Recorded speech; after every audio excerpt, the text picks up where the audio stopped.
Welcome back to the deep dive.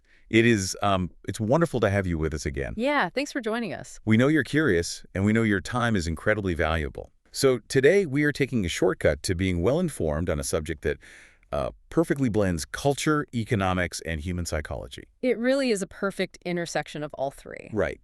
We are exploring a fascinating, freshly published piece from Jamaica Homes. It's dated yesterday, actually, March 3, 2026. Yep. And it's titled Paused Dreams and Broken Trust: Jamaica's Unfinished Homes and the Diaspora Promise. It is such an evocative title. It is. Our mission today is to decode a very specific, highly visible phenomenon.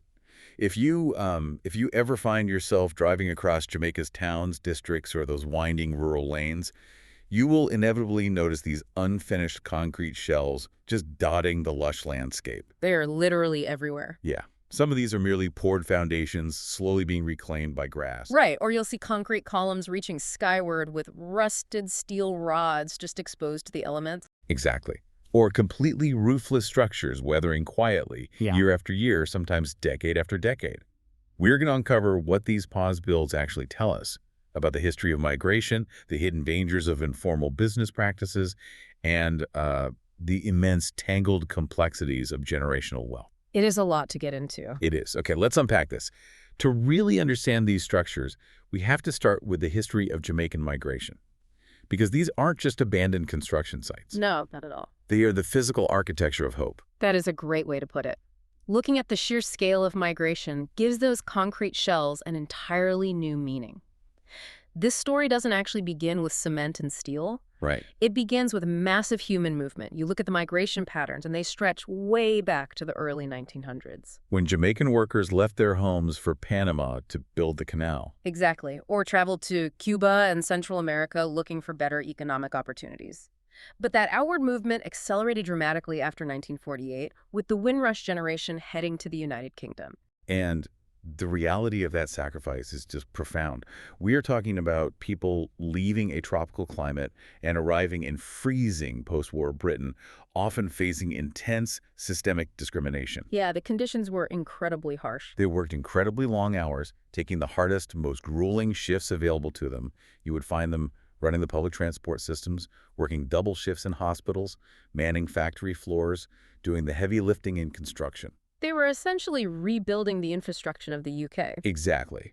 But they were simultaneously building their own tight-knit communities in places like Brixton, Stoke Newington, and Islington. And to survive and thrive in those areas, they had to get creative. They would pool their hard-earned resources together to buy these massive four-story terraced houses with basements, just so they could accommodate their extended families securely under one roof. Which brings up a crucial economic workaround they utilized. Because in the 1950s and 60s, many traditional British banks simply refused to lend to Caribbean immigrants. Right, they faced immense financial exclusion. Total exclusion. So they relied on the partner system. Which is such an interesting concept. It is brilliant in its absolute simplicity. A group of people, say 10 friends or coworkers, form a partner.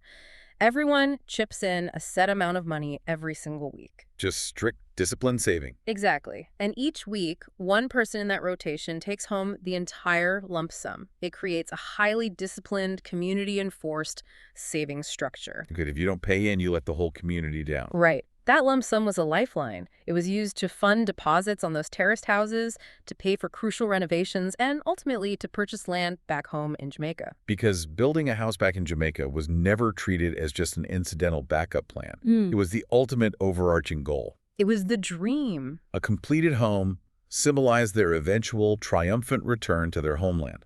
It signaled their hard-won success to the community they left behind, and it promised absolute financial and physical security in their later life. Every overtime shift, every skipped holiday went into funding that dream. What's fascinating here is how this specific economic reality created an entire building culture. It birthed Jamaica's slow build or incremental build culture. Because they didn't have traditional mortgages. Exactly.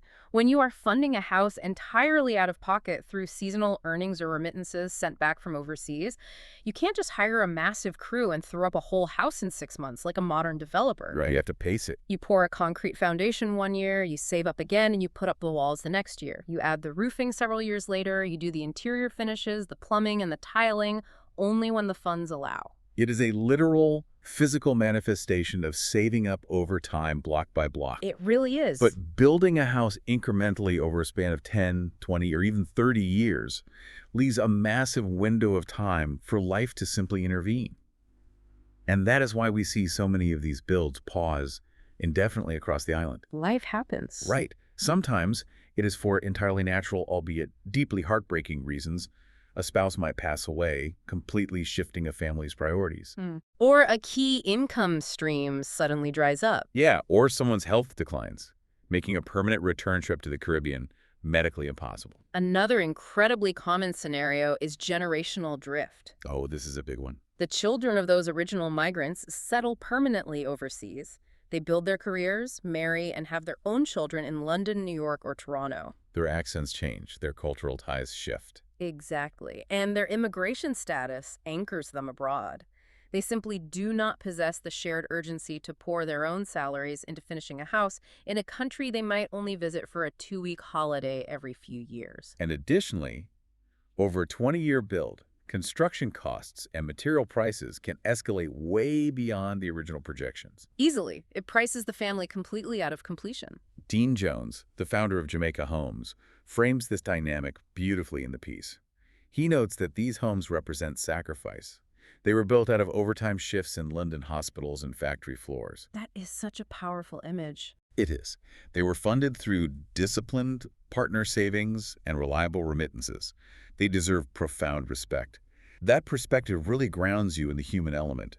You look at a weathered concrete shell on a hillside, and you don't immediately think about a nurse working a grueling double shift in a London hospital in the 1970s. But that is exactly the labor that bought those cinder blocks. Exactly. Yeah. But here's where it gets really interesting. Not every unfinished home is the result of a peaceful, natural pause in life. There is a darker, deeply hidden layer to this story. Yeah, this is the tough part. Broken trust. The heartbreak here becomes much more active, intentional, and frankly infuriating. There are heavily documented recurring situations where diaspora investors, people living overseas and working tirelessly, send full or substantial project funding to a local contractor in Jamaica. And at first, the process seems incredibly smooth. Right. The foundation is poured, the walls go up to lintel height. And let's quickly clarify lintel height for anyone unfamiliar. That is the structural beam spanning the very top of where the doors and windows will sit. It's a major milestone in construction. Because the next step is usually the roof. So the overseas owner gets photos showing the walls are up, they feel a surge of excitement, and then Work mysteriously slows down. Yeah. Or it stops completely. Just hit the wall, literally. The communication from the contractor becomes sparse and irregular. The accountability vanishes. The original homeowner, sitting thousands of miles away and unable to just drive over to the site, is left completely in the dark. They own a concrete shell, legally, but their hard-earned build budget has been completely depleted, and there is no roof to show for it. It's devastating. There is one absolutely devastating anecdote in the source material that highlights the severe vulnerability of these overseas investors. A contractor allegedly diverted a diaspora investor's massive influx of funds, but didn't use it on their house. Unbelievable. Instead, the contractor used that money to secretly build his own personal project on a nearby lot. So the overseas owner's project is permanently stalled, completely drained of money. And then, adding insult to injury, the contractor had the sheer audacity to approach the overseas owner and offer to buy the unfinished property from them at a severely reduced price. It is a staggering level of manipulation. It really is. It effectively forces a massive compounding financial loss on the original owner, who is already feeling defeated, while the contractor profits off the very funds they misappropriated. Yeah. It turns a family's lifelong dream of returning home into an absolute nightmare. Completely shatters it. This raises an important question. How does a system exist where someone can send their life savings across the world and have it vanish into a half-built wall with almost no immediate legal recourse? Right. It all comes down to the immense danger of informality. Jamaica has a deeply ingrained building culture that relies very heavily on informal arrangements. We were talking about handshake agreements, family recommendations, community familiarity. So if your cousin knows a guy in the village who builds good houses, you hire that guy based entirely on your cousin's word. Exactly. In a highly localized, high-trust community, that might actually work. But when you add the distance of an ocean, that informality often replaces written contracts, structured payment schedules, and basic legal protections.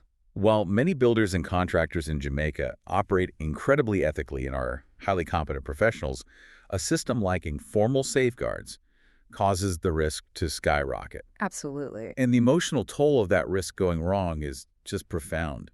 Imagine being a migrant who worked for 3 decades abroad. You endured racial discrimination, you sacrificed your youth, you saved every single penny in your partner system. Just to send it back? To lose those funds to a failed, fraudulent build, it doesn't just feel like a bad business transaction. It feels like a deep, personal betrayal of both your trust and your homeland. That feeling of betrayal is exactly why some of these individuals quietly retreat. They absorb the devastating loss, decide to never invest in Jamaica again, and simply abandon their building plans entirely. The concrete shell is left to the elements as a monument to that broken trust. Which is why Dean Jones offers a very specific, uncompromising solution in his piece. He argues that construction is not just about stacking blocks and pouring steel, it is fundamentally about governance. Governance, that is the absolute magic word here. It really is. If you are building a property from overseas, you cannot just wire tens of thousands of dollars via an app and hope for the best. You have to implement extremely practical, non-negotiable safeguards.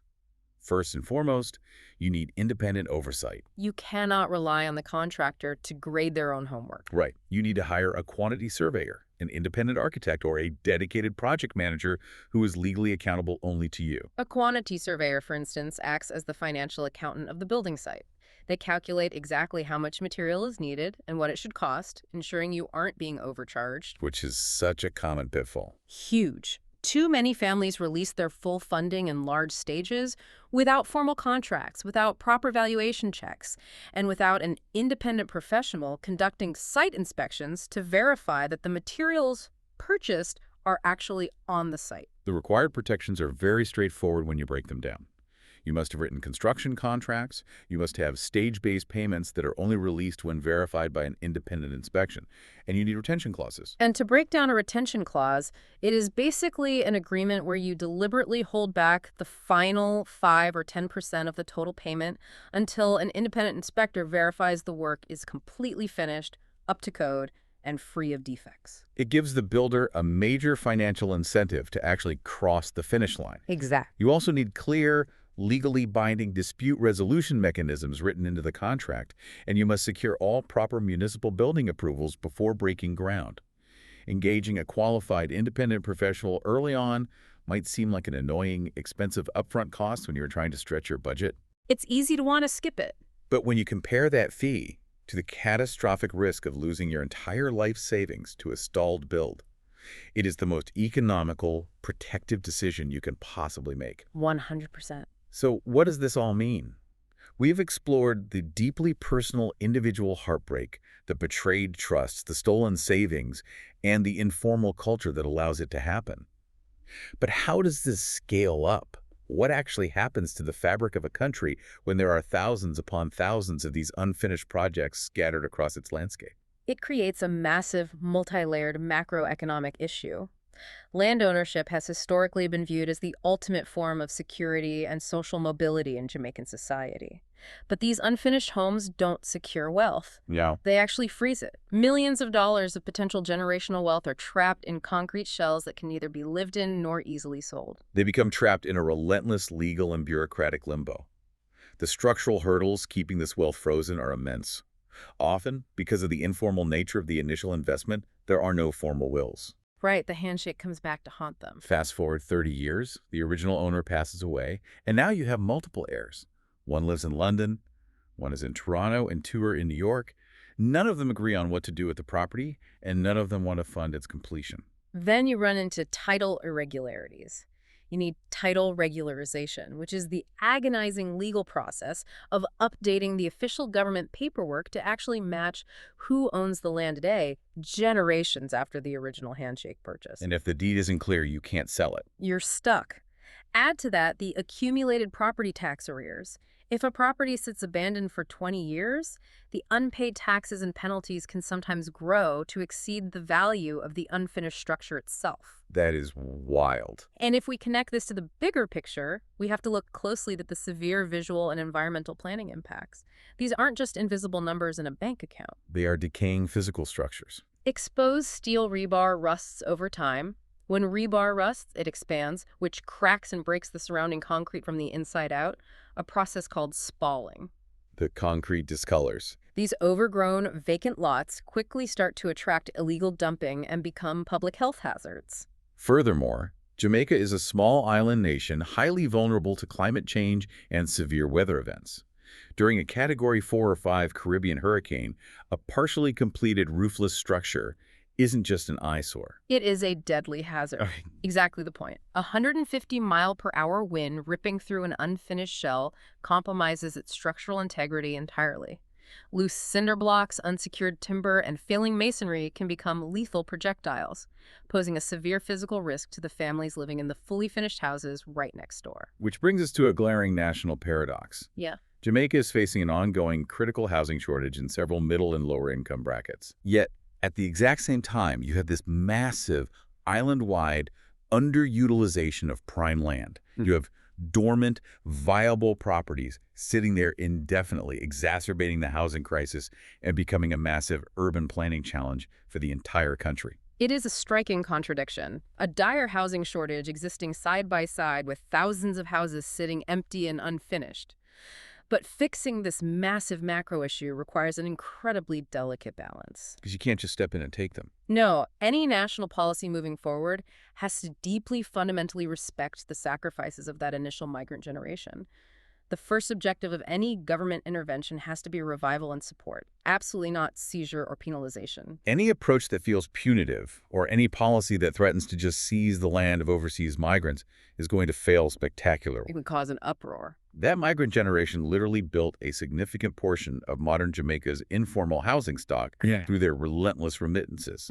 They are central to the story of the nation's development, so they have to be treated as central partners in the solution. The path forward involves creating supportive systems. It means actively encouraging clearer inheritance planning and educating families on the vital importance of writing formal, legally binding wills. It involves the government streamlining and subsidizing the title regularization process so families can actually establish clear ownership without spending a fortune on legal fees. It also requires offering realistic mediation pathways for those massive long-term property tax arrears.